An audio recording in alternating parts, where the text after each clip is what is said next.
जय हिंद दोस्तों, मैं विकास कुमार आप सभी का स्वागत है आपके अपने परिवार द इंडिया जीएस में। तो आज के वीडियो सेशन में हम लोग बात करने वाले हैं दूरी और विस्थापन के बीच संबंध एवं वेग और चाल के बीच संबंध में। तो पिछले वीडियो में हम लोग मोशन से संबंधित कुछ परिभाषा का अध्ययन कर चुके थे। तो आज के वीडियो में हम लोग दूरी और विस्थापन के बारे में समझेंगे एवं विस्थापन कब ऋणात्मक होती है, कब धनात्मक होती है एवं कब शून्य होती है। तो चलिए स्टार्ट करते हैं। तो दूरी के बारे में आप लोग पिछले वीडियो में अच्छी तरह से समझ चुके होंगे। तो एक बार फिर से देखते हैं कि जब आप कोई बिंदु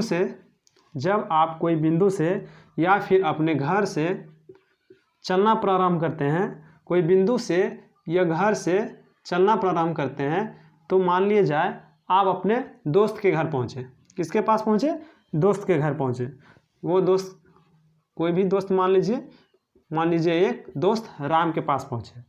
फिर क्या हुआ दोस्त, आप राम के घर से दूसरे दोस्त यानी दूसरे मित्र के पास पहुँचे यानी श्याम के पास पहुँचे। फिर क्या हुआ, आप श्याम के घर के बाद आप स्कूल पहुँचे। कहाँ गए आप? स्कूल। क्या हुआ? स्कूल गए। फिर स्कूल के बाद क्या हुआ, आप अपने घर पहुँचे। कहाँ पहुँचे? आप अपने घर पहुँचे। तो आप देखे होंगे कि आप जब घर से चलना प्रारंभ किए होंगे, उसके बाद राम के घर जब पहुँचे तो दूरी यहाँ राम के घर और आपके घर के बीच की दूरी कम हुआ रहेगा। कितना है? कम हुआ रहेगा।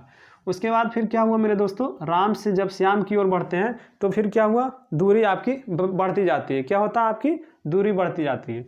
फिर श्याम के घर से स्कूल जाते हैं, इसमें भी आपकी दूरी बढ़ती है। और क्या होता है, स्कूल से जब आप घर पहुंचते हैं तो क्या हुआ, आपकी दूरी ज़्यादा तय करना पड़ता है। क्या होता है? आपका दूरी जो होता है ज़्यादा तय करना पड़ता है। यानी आप प्रारंभिक बिंदु से जब आप चलना प्रारंभ करते हैं तो आप घूम कर जितना घूमेंगे उतना क्या होगा, आपकी दूरी बढ़ेगी। यानी दूरी जो होती है हमेशा क्या होती है? बढ़ती है, घटती नहीं है। आप जब चलना प्रारंभ करते हैं तो दूरी जो होता है हमेशा क्या होता है मेरे दोस्त? बढ़ता है। तो हम इससे क्या कहेंगे कि दूरी हमेशा क्या होता है? धनात्मक होता है। क्या होता है मेरे मित्र? दूरी जो होता है हमेशा क्या होता है? धनात्मक होता है। तो हम क्या लिख सकते हैं? दूरी हमेशा बढ़ता रहता है। क्या है? बढ़ता रहता है। तो इस प्रकार दूरी क्या होता है, इसलिए यह धनात्मक होता है। क्या होता है मेरे मित्र? धनात्मक होता है। धनात्मक होता है। अब बात करने वाले हैं हम लोग विस्थापन की।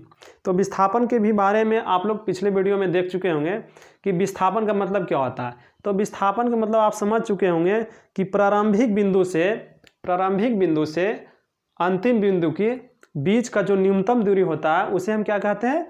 विस्थापन कहते हैं। क्या कहते हैं मेरे मित्र? विस्थापन कहते हैं। जब आप प्रारंभिक बिंदु और अंतिम बिंदु के बीच को जो दूरी निकालते हैं, न्यूनतम दूरी, उसे क्या कहते हैं? विस्थापन कहते हैं। उसे क्या कहते हैं मेरे मित्र? विस्थापन कहते हैं। और जब इसकी टेढ़ी मेढ़ी मार्ग को तय किया जाता है तो ये क्या कहलाता है मेरे दोस्त? ये कहलाता है दूरी। और ये क्या कहलाता है? विस्थापन। तो हम लोग समझते हैं कि विस्थापन धनात्मक कैसे होता है, ऋणात्मक कैसे होता है और शून्य कैसे होता है। तो इसके बारे में हम लोग देख लेते हैं। जब हम लोग चलना प्रारंभ करते हैं तो मान लीजिए प्रारंभिक बिंदु ए से हम लोग बी की ओर चलना प्रारंभ किए। क्या किए? बी की ओर चलना प्रारंभ किए। तो ये क्या हुआ, ए से बी के बीच न्यूनतम दूरी यानी विस्थापन कहलाता है। तो यह प्रारंभिक डायरेक्शन हुआ। क्या हुआ? प्रारंभिक डायरेक्शन हुआ। जिस दिशा में यह चलना प्रारंभ किया वो क्या हुआ? इसका प्रारंभिक विस्थापन हुआ। तो इसे हम क्या कहेंगे? धनात्मक। इसे क्या कहेंगे मेरे मित्र? धनात्मक। इसे क्या कहेंगे कि धनात्मक। जिस डायरेक्शन में चलना प्रारंभ किया उसी डायरेक्शन में इसका विस्थापन भी हुआ, तो इसको हम क्या कहेंगे? धनात्मक कहेंगे। अब हम ज्ञात करते हैं मेरे मित्र कि ऋणात्मक कैसे होता है। जब ए से कोई व्यक्ति चलना प्रारंभ किया और जब कोई व्यक्ति ए से चलना प्रारंभ किया बी की ओर, तो इसका डायरेक्शन किधर था? डायरेक्शन इसका पूर्व की ओर था। किधर था? पूर्व की ओर। और फिर इधर से ये घूम करके ये अपना प्रारंभिक बिंदु के पश्चिम की ओर आ गया। किधर आ गया? पश्चिम की ओर। इसका डायरेक्शन किधर हो गया? पश्चिम की ओर, यानी उल्टा हो गया, यानी अपोजिट हो गया। इसका जो डायरेक्शन पूर्व की ओर था, अब ये क्या हो गया? पश्चिम की ओर, यानी इसका डायरेक्शन क्या हो गया? चेंज हो गया। चेंज क्या हो गया? यानी उल्टा हो गया। तो ये क्या हुआ? अब प्रारंभिक बिंदु, यानी ये प्रारंभिक बिंदु है, और अब अंतिम बिंदु ये हो गया, यानी अंतिम बिंदु क्या हो गया? ये हो गया। तो इसके बीच के न्यूनतम दूरी को क्या कहेंगे? विस्थापन कहेंगे। तो आप मेरे मित्र समझ रहे हैं कि देखिए ये क्या हो गया? इसका जो डायरेक्शन हो गया ये अपोजिट हो गया। क्या हो गया? उल्टा हो गया। जब इसका डायरेक्शन उल्टा हो जाता है तो क्या कहलाती है मेरे मित्र? ये ऋणात्मक कहलाती है। क्या कहलाती है? ऋणात्मक कहलाती है।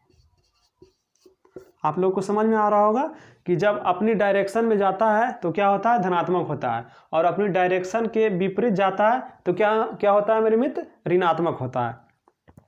अब हम क्या समझते हैं? शून्य कैसे होता है?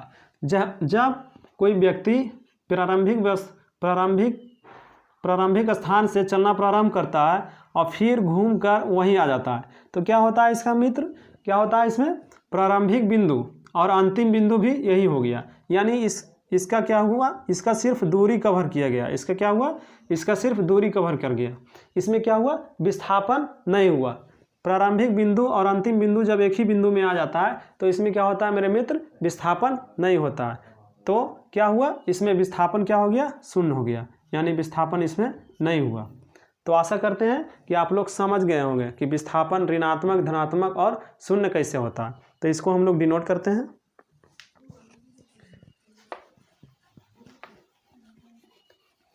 इसको हम डिनोट करते हैं।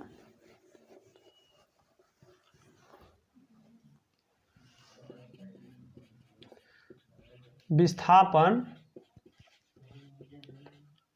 प्रारंभिक दिशा में होने पर धनात्मक होता है। क्या होता है मेरे मित्र? धनात्मक होता है।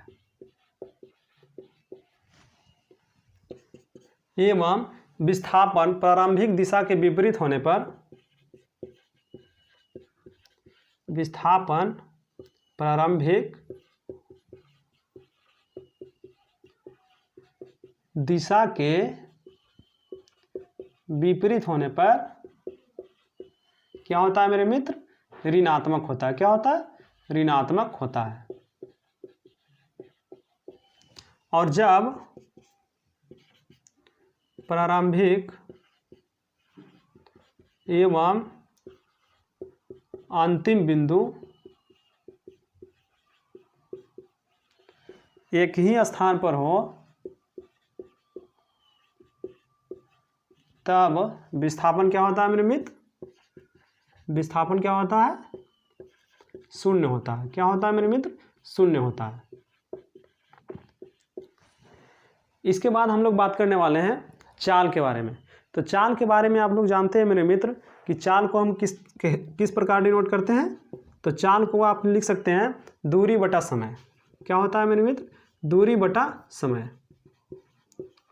दूरी बटा समय। तो चाल में क्या होता है? चाल में क्या होता है? डायरेक्शन नहीं होता है। क्या होता है मेरे मित्र? डायरेक्शन नहीं होता है। हम लोग भौतिक राशियों में पढ़ चुके हैं कि चाल में क्या होता है मेरे मित्र? डायरेक्शन नहीं होता है, यानी दूरी आप जहाँ भी घूमिएगा एक दूरी कवर की जाएगी। तो इसमें क्या होता है? इसमें डायरेक्शन नहीं होता है। तो ये क्या हुआ? एक अदिश राशि है। क्या है? चाल एक अदिश राशि है। क्या है मेरे मित्र? चाल एक अदिश राशि है। इसका SI मात्रक क्या होता है मेरे मित्र? इसका SI मात्रक होता है मीटर प्रति सेकेंड। इसका SI मात्रक क्या होता है? मीटर प्रति सेकेंड। अब हम लोग वेग के बारे में जानेंगे। वेग, तो वेग में क्या होता है मेरे मित्र? वेग में होता है विस्थापन बाई समय। क्या होता है? विस्थापन बाई समय। क्या होता है मेरे मित्र? विस्थापन बाई समय। तो आप जानते हैं कि विस्थापन में क्या होता है मेरे मित्र? डायरेक्शन होती है। क्या होता है? डायरेक्शन। तो ये क्या होगा मेरे मित्र? ये सदिश राशि होता है। क्या होता है? सदिश राशि। क्या होगा मेरे मित्र? सदिश राशि है। अब जानेंगे इसका भी SI मात्रक क्या होता है? मीटर प्रति सेकंड। क्या होता है मेरे मित्र? मीटर प्रति सेकंड। क्या होता है? मीटर प्रति सेकंड। आप जानेंगे कि जब इसमें विस्थापन आ जाता है तो आपको पूछ दिया जाएगा कि वेग धनात्मक होता है या ऋणात्मक होता है या शून्य होता है। तो क्या होता है मेरे मित्र, वेग जो होता है ये धनात्मक भी होता है, ये धनात्मक भी होता है और ये ऋणात्मक भी होगा, ये ऋणात्मक भी होता है और शून्य होता है। ये क्या होता है? शून्य। अब बात करने वाले हैं हम लोग त्वरण के बारे में। तो आप लोग जानते हैं त्वरण का क्या होता है, त्वरण का मतलब क्या होता है। तो आप जानते हैं मेरे मित्र कि वेग में परिवर्तन के दर को क्या कहते हैं? त्वरण कहते हैं। क्या कहते हैं? वेग में परिवर्तन के दर को त्वरण कहते हैं। इसका एसआई मात्रक क्या होता है मेरे मित्र? मीटर प्रति सेकेंड स्क्वायर। अब वेग क्या है? वेग एक सदिश राशि है, तो इसमें भी वेग आ गया, तो त्वरण भी क्या है? एक सदिश राशि है। क्या है मेरे मित्र? सदिश राशि है। इसका एसआई मात्रक मीटर प्रति सेकेंड स्क्वायर। तो क्या होता है मेरे मित्र, जब किसी वस्तु का त्वरण बढ़ता है तो क्या होता है? ये धनात्मक होता है। जब किसी वस्तु का त्वरण क्या होता है? बढ़ता है, तो ये क्या होता है मेरे मित्र? ये धनात्मक होता है। और जब त्वरण किसी वस्तु का घटता है तो क्या होता है मेरे मित्र? ये ऋणात्मक होता है। क्या होता है मेरे मित्र? ऋणात्मक होता है। तो आप लोग आज की वीडियो सेशन में समझे होंगे कि दूरी और विस्थापन में क्या अंतर है, वेग और चाल में क्या अंतर है। तो आशा करते हैं कि आपको ये वीडियो पसंद आएगा, और अगर वीडियो पसंद आए तो लाइक एवं सब्सक्राइब अवश्य करें। जय हिंद।